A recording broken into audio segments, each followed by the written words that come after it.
Hello, everyone, and welcome to a new episode of The Bones of Baseball, where we're going to be breaking down weekly MLB news and all things Atlanta Braves. Let's get to it. Let's do it. Nice job, Jackson.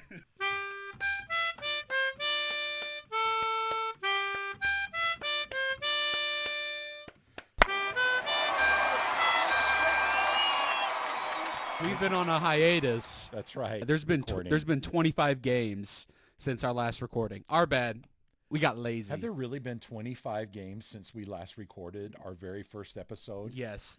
And we said We would do it said every at the end week. of the episode that we were going to do this every week. We lied to you, and we apologize. I apologize. I don't know about him, but I apologize. So at this rate, if we record one episode every 25 games, we'll get about seven at the most. We'll get 7 episodes recorded. That's if we start at the beginning of the season. I know I'm just it. going to do the math. That's really We would get one more in before the postseason started if we all did right. 25. That's really pitiful. That's unacceptable. As broadcasters with millions and millions of subscribers yes. and listeners, Yes. we should do better for them. We took a very unexpected trip to Mexico. Yes. We weren't planning to do it. No, we found very cheap flights. We found very cheap flights from where we live, and so we decided to go to Mexico. You wanted to pack all of our microphones and computers and Yes. everything, and we did. Yes. So here's what happened on the way home. So we get on the flight. Yeah, so We get so go so ahead. these guys are richer than I am because they have college degrees and I'm working on that. And they got Sky Priority, so they got on the plane before me, and I was 2 seconds behind them, like right behind them. And I'm walking up, and this person pulls me aside. They're like, "Oh, can I see your boarding pass?" I'm like, "Yeah, sure, here it is." Like, "Can I see your passport too?" I was like, "Yeah, sure, here you go." And they're like, "Okay, we're gonna do a random security check." I think it's discrimination because you're wearing your Atlanta Braves cap. That's true. Whoever stopped you did not like That's the true. Braves. I wore it every day. Yeah. And so they pull me over, and they're like swabbing my hands for like the micro explosive bots, I guess. Swabbing. And they asked me if I have any electronics in my bag, and I was like, "Oh yeah, I have my laptop and my phone and stuff." They're like, "Okay." And I had a big brain fart and forgot all about the recording equipment. And so they opened up my suitcase, and they found all the mics, Microphones. and they found our XLR, which is right here our off XLR screen. box. And I don't know. I guess Cords and yeah. First, if I didn't know what it was, I would have thought it was pretty shifty too. And because we're in Mexico, they didn't have a lot of people that could speak English and have a conversation with me. So they told me they had me sit down, and the entire plane is boarding, right? And you guys didn't know Had that no idea. that I was out being no idea. being arrested and deported to Mexico City to be tried.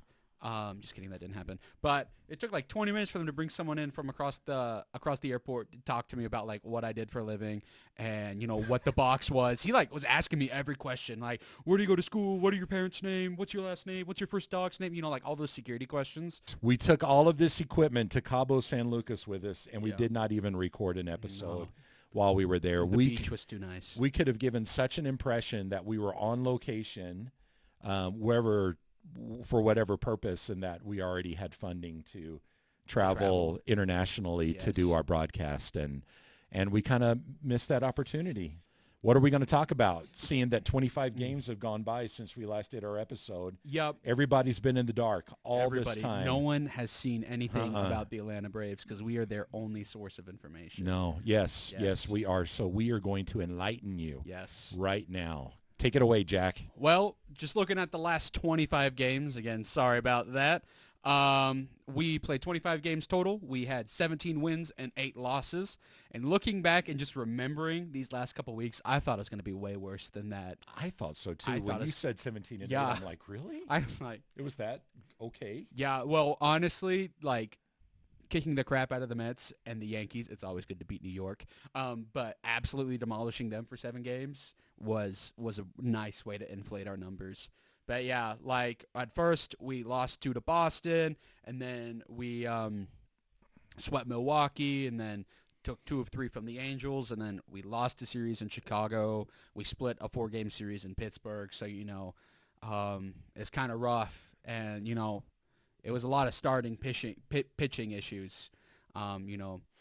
Bryce Elder's getting lit up. Spencer Strider was struggling. Charlie Morton was walking everybody. And then Max Fried came back and had that excellent start. And then, he's like the adrenaline wore off in his next start, I would say. And then really struggled. But, ship was righted. Ship was righted, and we turned it around. And, But we didn't think it was righted as well as it was. yeah. We still thought Yeah, that. it was not going to be. I don't know. Except for this last week that the Braves have played. Today is the 20th, I think, of August. Yeah. And except for this last week, like, I would have thought we were playing 500 baseball. And maybe we were. Yeah. And just all these wins that happened this week gave us that boost that we needed. So, yeah. Cool. I will say this. We're still walking way too many people. That's the bane of our pitching staff. I know Charlie Morton has the potential to go out and strike out 10 people.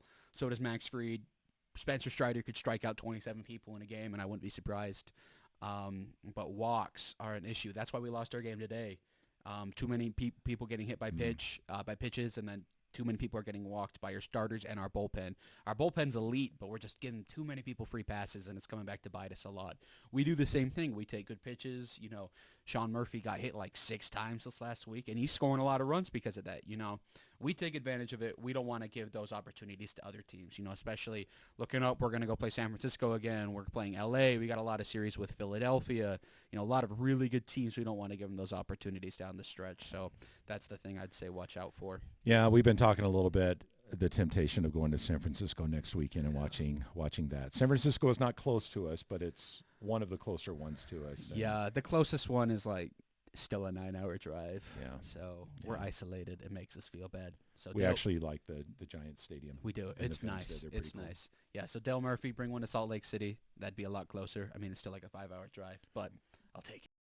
All right, so another big thing that we missed, again, sorry, was the trade deadline. So I thought we'd go over the pieces that we picked up, right? So the first piece that we picked up was the relief pitcher Pierce Johnson from the Rockies. We traded 2 prospects for him, and he's been awesome. I think he's pitched 10 innings, hasn't given up a run yet. Oh, really? Yeah, he's been great. Tons of strikeouts, a lot of confidence in his curveball, which makes sense because in Coors, your breaking balls aren't going to break as much. Balls fly there too. So I think he has a lot more confidence in his breaking stuff. He's throwing them for strikes more and getting a ton of swing and miss. So that's really awesome to see. Another Anthopoulos gem. And I mean, I'm not surprised about that. Cool. He's a wizard. And then another person we traded for, Taylor Hearn from the Rangers. We got cashed for him. I don't know how much we gave him. Probably like a bag of nickels. And then we immediately flipped him for Nicky Lopez. And Nicky Lopez has been awesome as well. And again, it's just another Anthopoulos move. We basically were like, oh, here, we want this person. Just kidding, we don't. Here, Kansas City, you can have him. And we'll take your best player that's not named Bobby Witt Jr. And, Nicky Lopez has been awesome with the bat, killing it. He had that game against the Mets where he got 5 hits and like 5 RBIs, I think it was, and then he closed out the 9th too.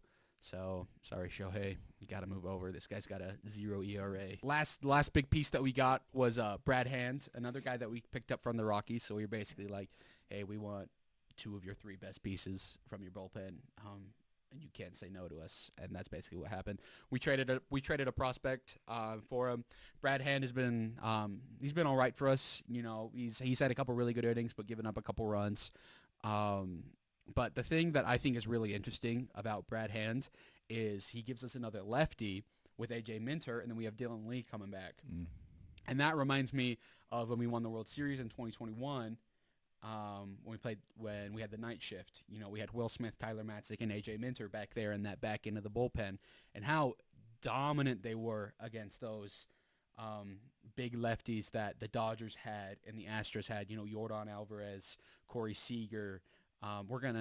If there's a 99% chance we're gonna see Freddie Freeman in the postseason too. So we're gonna need those dominant lefties in the back end of the bullpen to take care of those guys because in the postseason you're not let's get this starter through 6 innings no matter what. It's short leash, and then you want to bring these guys in that can really handle business. So I think it's awesome that they're fortifying that and then just really thinking ahead to what our needs might be. We have great bullpen depth.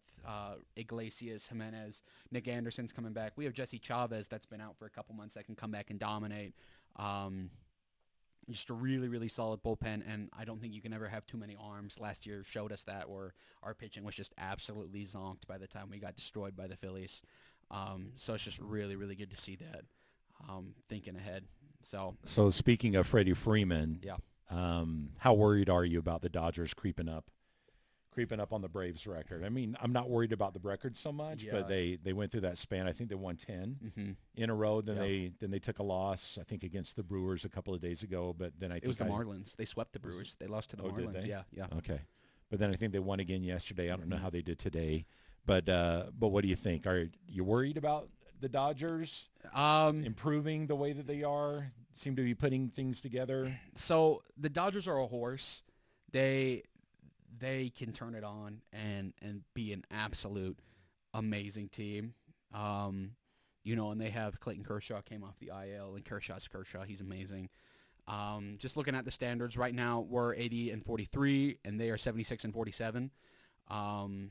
So it's close. It's close. I think the thing that'll determine it is this next road trip. We go and play them in LA for a 3-game set. And historically, I think we always just really play bad in LA. I think we end up choking. I know last year we won 1 game, and the year before we got swept. And, in 2021 we only took 1 game in the NLCS, which is all right because, we ended up winning. So it sucks to be you, Dodgers fans. Sorry. But record-wise, I'm not really concerned about that. I would be less concerned if this wasn't for a home team advantage in the postseason. Yeah. Because last year it was the Phillies and the Padres in the NLCS, which no one saw coming. But I think the Dodgers kind of rested on their laurels a little bit going into the NLDS against the Padres, and that's why they lost. And I think the Braves are just completely toasted by the time they got there. They had to catch up to the Mets, and that's why they lost to the Phillies. I don't think that's happening this year. I think the Braves and the Dodgers are going to see each other in the NLDS and the NLCS, the championship series. And I think that they're going to go 7 games. Oh. I would not be surprised. I don't see any team sweeping, winning in 5, even winning in 6 would surprise me just by how good these teams are and how clutch they are too. These teams are teams that can hit for power. They have guys that can hit those singles, but then people like Mookie Betts and Matt Olson and Ronald Acuna that can just completely torch the ball out of the ballpark, and they have excellent starting pitching and excellent bullpen, and they can play defense and they can run the bases. I see these teams meeting in the NLCS and that'll be the series to watch. So I think it's important for the Braves to go into LA and say, hey, you guys are good, but we are the kings of the NL this year. We are the kings, because they have been all year. All year they've been that good, and the Braves just need to carry that through to the end of the season and get home team advantage. Agreed. Okay, everyone, you heard it. Jackson Bone called it. Yeah. The Braves and the Dodgers in the NLCS. Game 7, Braves win. 7 games. The Braves take it. At home. Max Fried is on. Who are we going to play in the World Series? That is an excellent question. Rangers? So Orioles? That's where it gets a little bit tricky. So I think in the World Series for the NL, it's either going to be us or the Dodgers. I don't think that the Phillies are making it in. They can hit clutch, but I just think based off of how the Braves and the Dodgers are playing, I think it's going to be either one of those. But the AL's harder because you have Baltimore and they're young and they're hungry, and then you have Texas and these guys can hit. They can hit almost as good as the Braves can, and then you have Tampa Bay, and those guys can pitch and are just demons and have like little devil magic, and then you have Houston that's been there every year. Devil magic. Like the last 5 or 6 years, the Astros have been in the NLCS. Yeah. Like the AL runs through Houston, and then you have Seattle who's clutch and Toronto who's young, and I don't see Boston or the Angels, unfortunately, or even the Yankees making it. So do you think the AL side is going to be a more exciting and interesting? I would think so up until the CSs, and then I think it evens out. But I am so excited for this World Series. If it's us or the Dodgers that make it, and then any team from the AL coming. Baltimore came to Atlanta for those 3 games, and those were so much fun. One of them went extra innings, one of them was a clutch home run, and then in the 8th, and the other was a slugfest. And we played Tampa Bay in the Trop, and those games were awesome. And we played Texas, and those games were awesome too. And all of them were series wins except for Houston, and that was the series we went to, of course, where our bullpen just decided to not show up to the ballpark. Um, so I'm feeling confident in the ability of us right now to really dominate in the postseason, just based off of how we played in the regular season. And something else to think about is just how experienced this Braves team is in the postseason. How many postseason pitchers you have. You know, like in 2021, it was Uncle Charlie. Charlie Morton was the guy that we brought in because he's pitched in postseason games. But now it's Max Fried and Charlie Morton and Spencer Strider and all the guys in the bullpen. And same with the offense too. And Baltimore doesn't have that. Seattle doesn't have that. Toronto doesn't have that. Texas doesn't have that. So it's, you know, the Dodgers have that. They have that experience in that clutch. The Braves have that. Tampa has that. Houston has that. So a lot of teams don't have that, and I think that that's another advantage that the Braves have. Okay. So, well, let's jump back to the National League. Okay. Let's talk about the MVP race All right. right now. Top three in the National League competing for the MVP are who? I'm gonna say top four and make it a little bit easier for me. Okay. Top four. If that's all right. Go. In no particular order. Well, never mind. Ronald Acuña's at number one. Okay. And then Freddie Freeman and Matt Olson, in my mind, are tied for two. All right. And the Mookie Betts is for 3-4. Okay. I was actually surprised. I saw some stats on Acuña and Freeman just a couple of days ago, and I was surprised by how close they are in practically everything. Freeman actually leading several of those. Yeah. Why isn't Freeman in the number one slot right now for the MVP? Because in all honesty, practically every podcast or news station on XM or whatever it might be, call it that Acuña is number one. I think so. If you look at the numbers, Freddie Freeman has 83 RBIs and 23 home runs, right? With 102 runs. No, that's not right. So I think Freeman has Acuña on RBIs. Yes.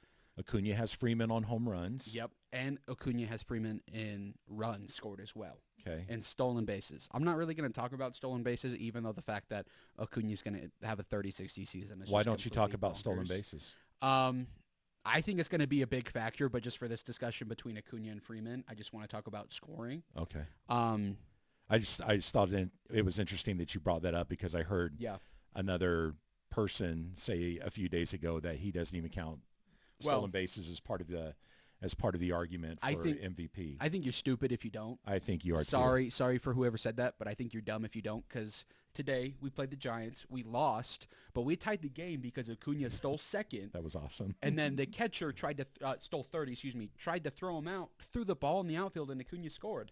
He does that all the time. The fact that he can will himself into those positions. But I think another thing to think about is Acuña is batting leadoff, and Freddie Freeman is batting second or third, right? So the fact that Acuña has scored 112 runs and Freddie Freeman has only scored about 100, I think if Acuña batted where, Acuña is just Acuña, so Brian Snitker's going to put him wherever he wants, right? If Acuña's like, you can bat me eighth, I think Snitker would put him down there. But Acuña's like, I want to bat leadoff. I want to get on and score those and steal those bases and score those runs for Ozzie Albies, for Matt Olson, for Riley, and I think that's great. But I think if you put Acuña in second or third, I think he'd rack up way more RBIs than Freddie Freeman has, because he just has those. He just doesn't have those opportunities because he's batting leadoff.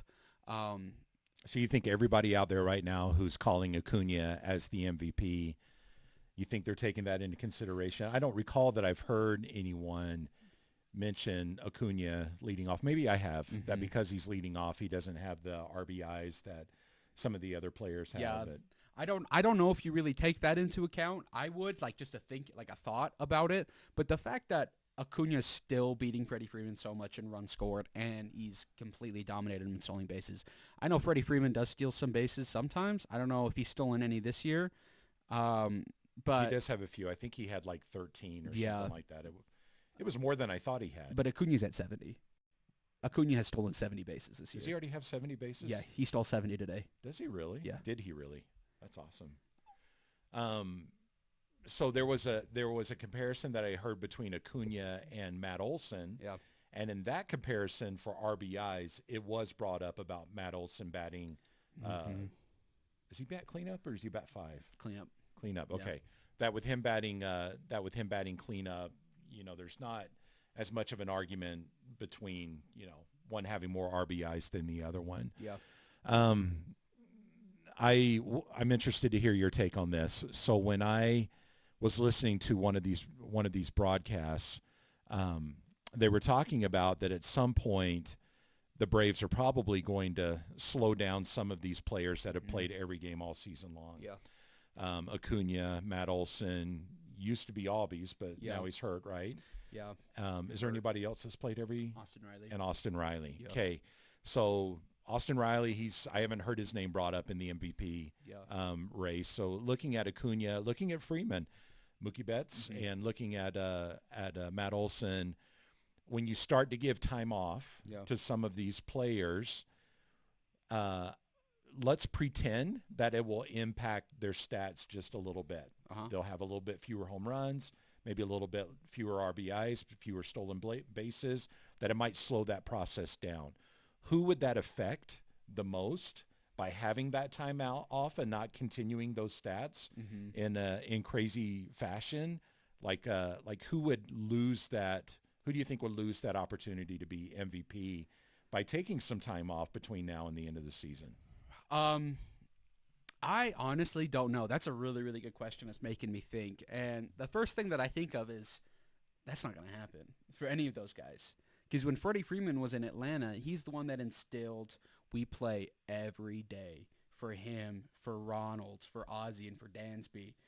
Freddie Freeman was the guy that was the example setter, and I feel like that's why there's such a belief in that in Atlanta too. Then that's thanks to Freddie Freeman. And I feel like Matt Olson's just come up and done the same thing. He did it in Oakland, and he's doing it in Atlanta now. And Freddie Freeman's doing the same thing in L.A. I don't know how much time Mookie Betts has had off. I know that he was hurt on and off a lot this year for a bunch of different reasons and stuff. So I would say Mookie Betts probably. I feel like I know that he probably missed like 10 games this year. If he didn't do that, I feel like he would have had a lot better chance of passing. We might hear his name a lot more often. Yeah. Which stats do you think are the most important when it comes to MVP? Well, everyone likes to bring up WAR, which is it's wins above replacement. So they take an average player. How many more wins do you give your team than that average player? And, Matt Olson, Ronald Acuna Jr., Freddie Freeman, and Mookie Betts are all within each other of like 3. Oh, really? Like 0.3, which is really, really close. It's actually kind of unheard of too.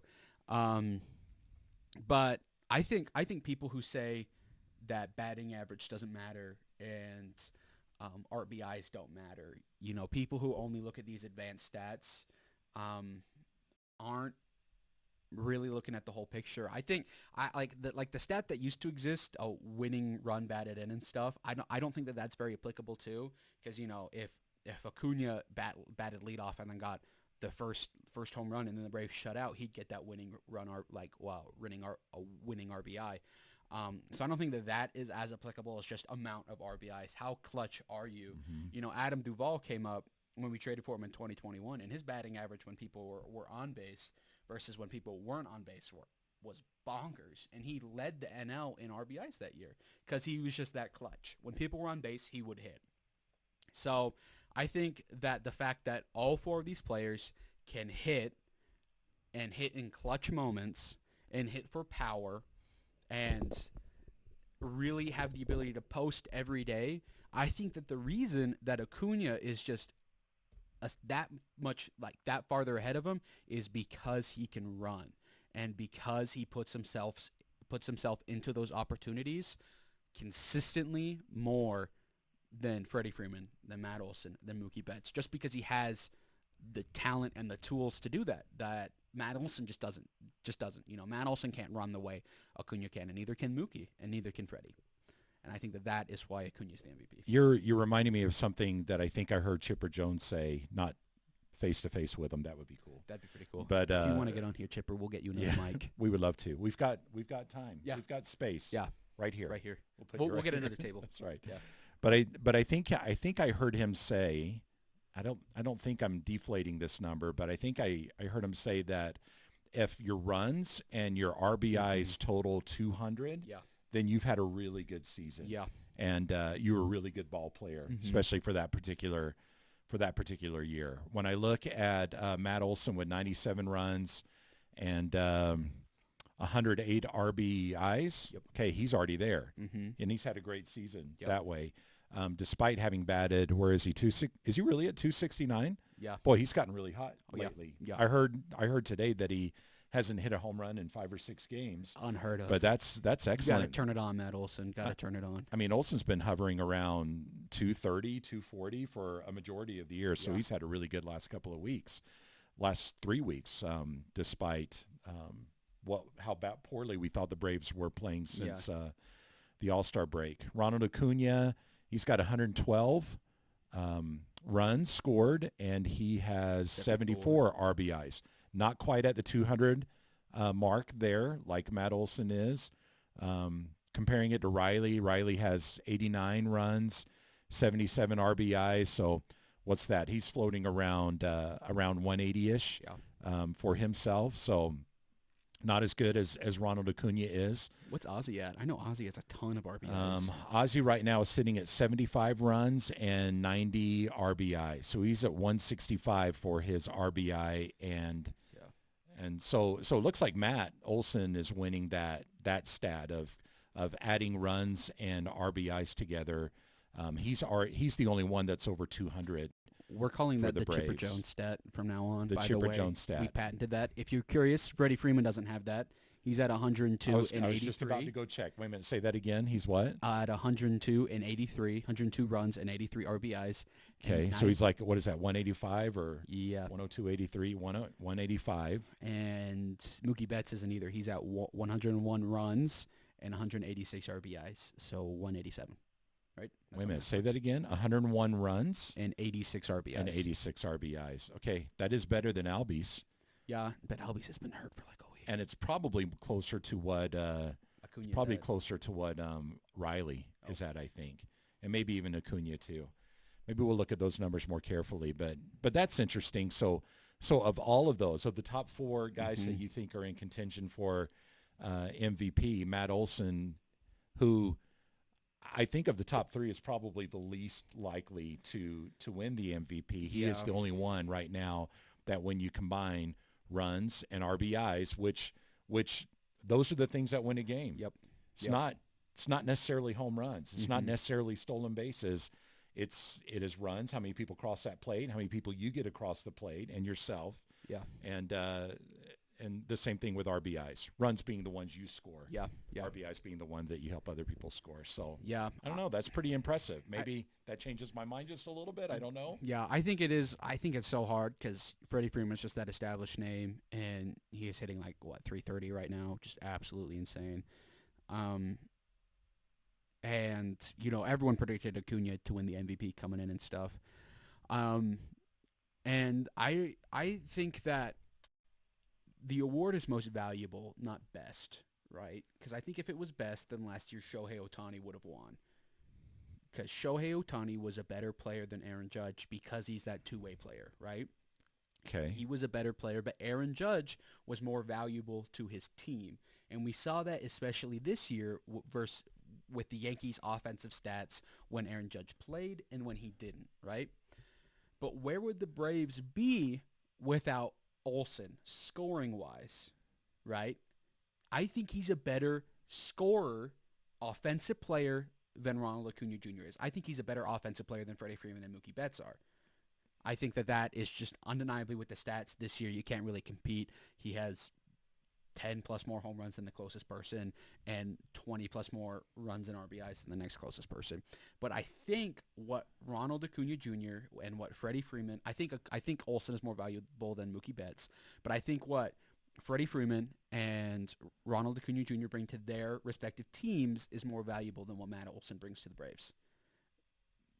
With what Ronald Acuna can do on the base path defensively and just hyping up the team too, because Yeah. Again, we can look to 2021, how the Braves played with Ronald Acuna Jr. and then without him. We ended up winning the World Series, but we had to go and get a completely revamped outfield that included Jock Peterson. And, when you add Jock Peterson to your team, he automatically hypes it up, right? So I think that the award for best offensive player with the best numbers, that goes to Matt Olson without a doubt. But I think most valuable player for their team and overall in the league goes to Acuna. So that's interesting. So do you think that it's damaging to have Acuna and Olson on the same team when you're trying to measure who's the most valuable to your team? Because they're both terrific contributors. Could that hurt their voting and put Freeman up top? I don't think so, because how many runs has Acuna scored because Olson knocked him in? Mm-hmm. And how many RBIs and vice versa, how many RBIs does Olson have because Acuna was on base and he jacked a home run or he hit a single and Acuna was already on second because he stole that base, right? And I think it's the same thing for Mookie Betts and Freddie Freeman too. I think that that's maybe one of the reasons why Shohei didn't win MVP last year, was because he was the only offensive production for the Angels and the only pitching production for the Angels as well. So you're going to win MVP this year? Oh, absolutely. There's no one even close to him. Shohei Ohtani could be Shohei Ohtani's about to set records with his contract, with most amount of opt-outs, highest annual amount, percentage, things like that. It's bonkers. He's a unicorn, and I want him so bad to come to the Braves. All right, we better get this wrapped up. What are we looking at this week, Jackson, as far as the Brave schedule goes? We have New York Mets are coming to town for 3 games. Yes, 3 automatic wins for the Braves. We have 3 games with New York in Atlanta, and then we have an off day, and then the long road trip starts. Oh, who are we playing? San Francisco for Gotcha. 3, Colorado for 4, Okay. and then L.A., the Dodgers, because there's Anaheim as well, so I got to specify that. Dodgers in L.A. for 3. Well, so we've got, is that 9 games away? Dodgers, 3, San Fran, 6 plus 4, Colorado, 10. 10 games. 10 games. What's our record going to be against those Well, on those away games? We're going to sweep Colorado? I don't know. Going to Colorado is such a bust. The last time we went, though, I think we did absolutely sweep. destroyed them. That was in the 13-gamer. That was in Yeah. a 13-gamer. Crushed them. And that was a 4-game set too. I don't know. I wouldn't be surprised if we swept. I think if we got a 3-1 record, I'd be like, all right, that's awesome, because we had a 3-1 record against the Mets. It's really, really hard to sweep 4-gamers. But, a 2-2 split, you might even just be happy with that because you're in Colorado. Okay, I'm going to predict 8-2. Ooh. We're going to lose only 1 against the Dodgers. Okay. And I'm going to let one of those other teams, San Francisco, Colorado, I give them permission to win 1 game against the Braves. Okay. And that's it. But Not each, just one just of them. one, just So one. somebody's going to have to get swept, Someone's going to have to. and somebody's going to win a game. And Dodgers are going to win 1 game out of their 3-game set, too. That's my confidence. I like it. It's going to happen. I like it. I'm a little bit more pessimistic with that. I'd like 7-3. Oh, 6-4. Like, all right, I'll take it. If we go 500, I'll be a little disappointed. I'll be pretty upset actually. Do you think 6-4? 6-4, 7-3, maybe 7-3. You're so non-committal. I don't know. I don't know. We'll be here after the San Francisco series, so we'll be able to do an actual prediction based off of that.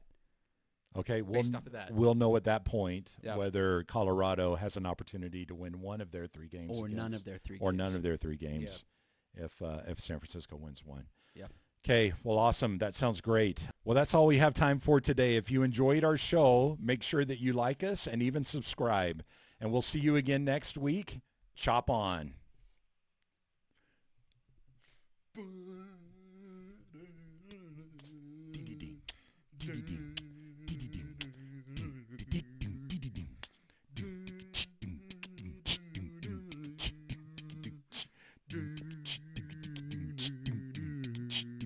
How long do we keep doing this?